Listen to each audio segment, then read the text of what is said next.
À Seattle, donc, naît le grunge à la fin des années 80, début des années 90, Charlotte Bloom. Et pourquoi ça naît en réaction à quoi ? Je voyais dans votre documentaire, c'était une réaction aussi à la musique et au style de Los Angeles.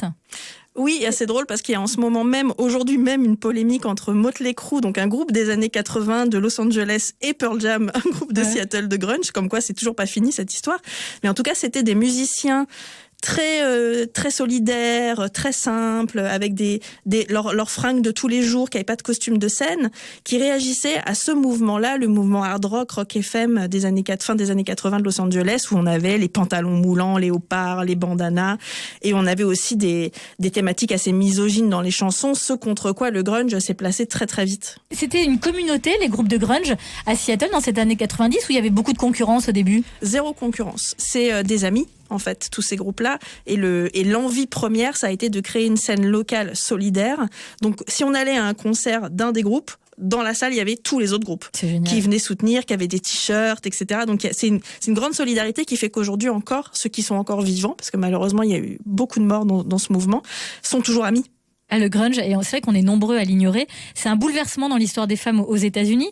Pourquoi ? Parce que justement, il permet aux femmes d'être comme elles sont, comme elles veulent être et pas comme on aimerait qu'elle soit. C'est hyper important, oui, c'est ça. Il y a du viens comme tu es, quoi. Enfin, sois toi-même. Et puis aussi, ça donne un tremplin d'expression à tous ces groupes de femmes qui vont se saisir des sujets qui les intéressent. L7, c'est un des premiers groupes qui va vraiment ouvertement défendre le droit à l'avortement, qui va aider les plannings familiaux à se financer, qui vont créer des tournées pour récolter des fonds. Et Nirvana sera le premier groupe à montrer l'exemple et à les jouer dans ces concerts-là pour les aider à ramener des fonds. Elles vont pouvoir s'exprimer sur la solidarité féminine et plus largement sur une sorte de solidarité humaine. Donc elles se sont vraiment mises en porte-parole des minorités. Et pas que sur scène d'ailleurs, Charlotte Bloom, parce que vous montrez dans votre documentaire Grunge de musique et de rage qu'à cette époque, dans les années 90, comme elles ont parfois peur de rentrer chez elles le soir, qu'elles veulent pas avoir peur, elles décident de s'apprendre et de prendre des cours de self-défense. C'est un événement malheureux qui a donné des conséquences heureuses et courageuses. C'est une chanteuse, Mia Zapata, qui après être allée boire des coups avec ses copines à Seattle, se fait violer et assassiner.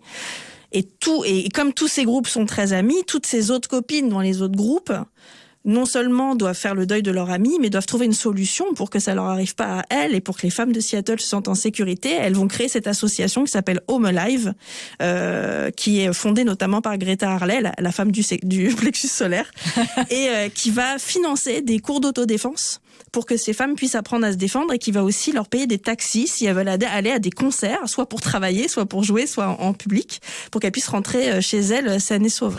Minute Papillon sur France Bleu, Sidonie Bonnec.